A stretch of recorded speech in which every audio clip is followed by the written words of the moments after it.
The Cheeseboy 628 Show, starring Cheeseboy 628. Hey YouTube, what's going on? This is Cheeseboy 628 here today giving you another Theory Thursday. And as you can see by this comment section here, I'm taking even more of your suggestions. For one, Soda suggested that I have a screenshot of some of the comments, and so I took a screenshot of his comment asking me to take a screenshot of the comment. And then of course I also took a screenshot of the comment that told me to do the tier that I'm choosing today. He has suggested this tier before, so I thought, the more that you comment it, the more you actually want it, so I'm going to take that suggestion. It was a great suggestion, and keep suggesting the same tier if you want. You can select different ones. Maybe I could do like a top comment thing or something, but yeah, that'll all be in the future. For right now, let's go right into this team here, UU Stall. A great suggestion because I'm undefeated with this team when it comes to like actual battles.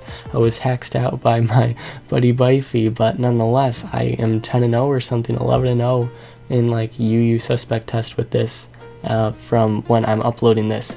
Now my team is a Rest Talk, fully defensive Cofagrigus, Special Wall Umbreon Standard, got my Special Wall Roserade setting up Spikes, Physical Wall Gligar for Rocks, Special Wall Meloetta, which actually has a Trick Scarf, and Physically Defensive Hitmontop for Spinning. So let's see a battle example of why this team works so effectively.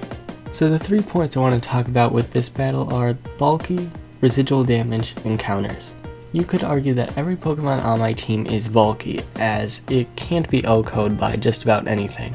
And so what you can see is lots of residual damage. You see I'm toxicing the Snorlax here. You see I already have my rocks up. What I'm trying to do is I'm waiting for some walls to take advantage of.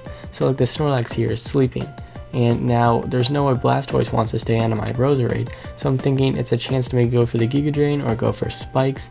Eventually I'm just going to try to get up as many hazards as possible just to wear everything down. I'm not going to go for Toxic Spikes in this example because Nidoking is of course a grounded poison type, so it'll just absorb them very easily.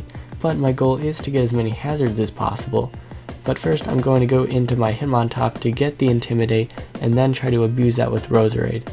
And knowing that he's going to try to spin as soon as possible, he is going to bring in Blastoise, but as you can see, since Roserade is just so bulky and also very nice on the special attacking side, it's able to do a nice chunk to that Blastoise. And finally, counters. As you can see, I just give a counter to everything on his team. Because I have 3 physical walls, it allows me to have a ton of typing to counter any physical attacker, and of course the same for special attackers. And because of all these counters, they're not going to be doing too much, and as I just keep building up this residual damage, they are just not having a grand time. As you can tell, I'm just wearing down this team completely, and since my team is so bulky, usually consisting with leftovers, it's going to be a good time. And as you can see, the only way my Meloetta went down was because of a crit crunch.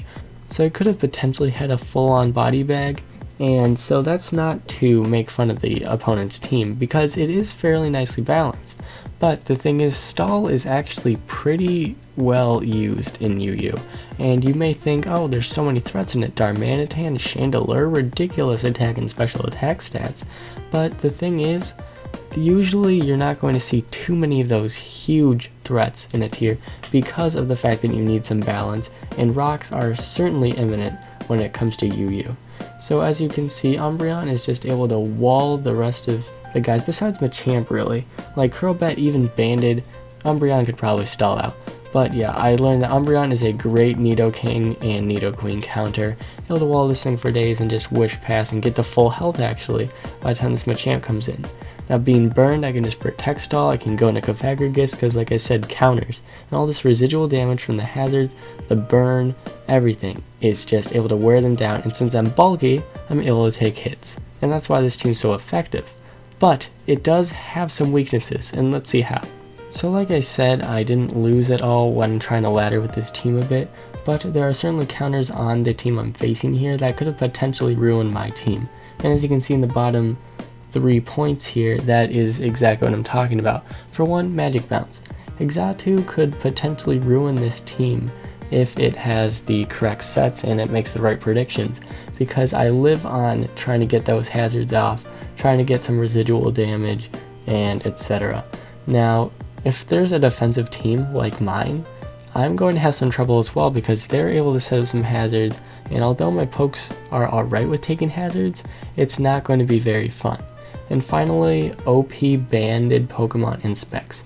And Specs isn't too bad because Umbreon's amazing, but banded Victini. Victini's a threat to any team. I'm starting to think that it is broken, but while it's still in the tier, you need to figure out how to counter it, because banded Victini, it has base 100 stats all around. You probably can't take it out in one hit. You gotta be very careful for that. And as you may have noticed, I have P2 and Empoleon on this team instead of Gligar and Meloetta, and that's because half of my team was weak to fighting, and I definitely didn't want to have a common weakness because that would certainly kind of ruin the point of defense. So I did replace it with Gligar. Of course, can take any Mienshao, Heracross, etc. You know it, in this tier for days.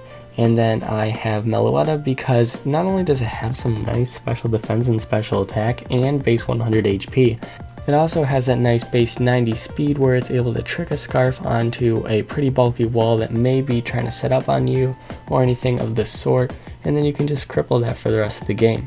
And as you can see here, finally I'm able to get the poison on that Dusknoir. Very nice for that residual damage. Doesn't matter about Willows because I have Natural Cure. This team just has a lot of great synergy. Although, like I said, I made improvements in the previous battle. I actually had this battle before, but yeah, I wanted to show you the counters on it.